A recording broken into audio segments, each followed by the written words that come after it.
Tandem was a huge risk for Kleiner Perkins. If Tandem had failed, there would have never been a second Kleiner Perkins fund.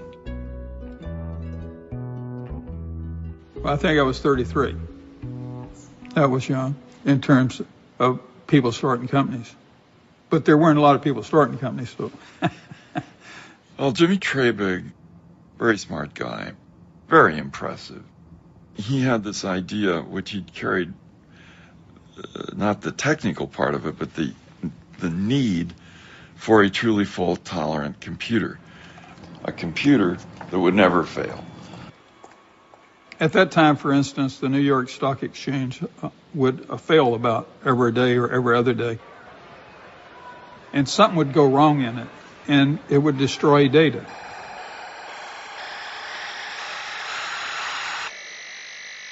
People knew the problem, but they didn't have a solution. So just think of it, credit checking, airline reservations, banking. All financial things. Hospitals. All communications. Just all kinds of things where it's just not acceptable to have the computer go down. We knew, Tom and I knew, that if we could figure out a different kind of computer architecture to solve this problem, that we could create a big company. The problem was IBM had won the mainframe battle in '74, and there was an article that said there would never be a new computer company. Never. That was '74. And the cover was a picture of a shark, and IBM was eating up every company. When you think about what decisions are being made, you got IBM wiping out GE, Siemens. So it would be easy not to want to go after that, right? So you have to be brave. You have to see it and you have to be brave. And being brave is one thing you got to say about Tom. You got to look to get money from strong people, because weak people don't invest in tough times. But that's when most of the big winners are created.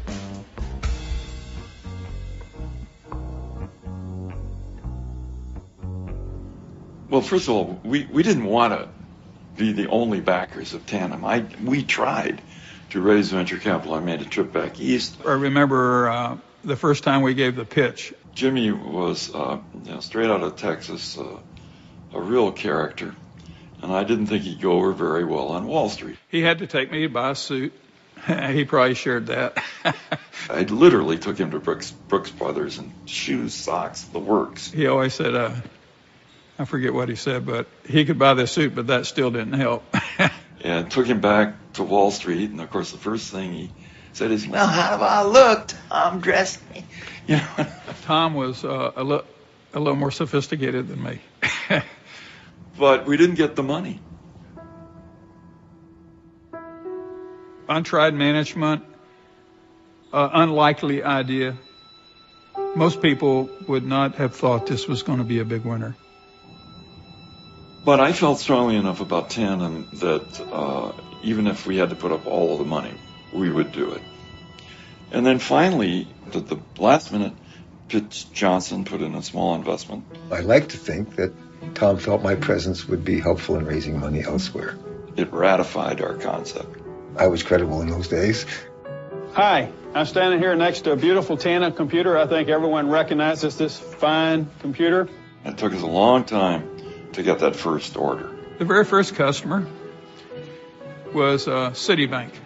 When we got the first order and the computers performed as expected, even better, the growth took off and became explosive.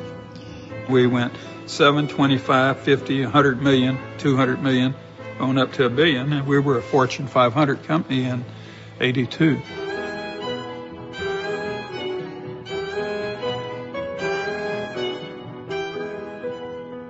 You use a Tandem computer today, pretty much anytime you use your credit card for anything.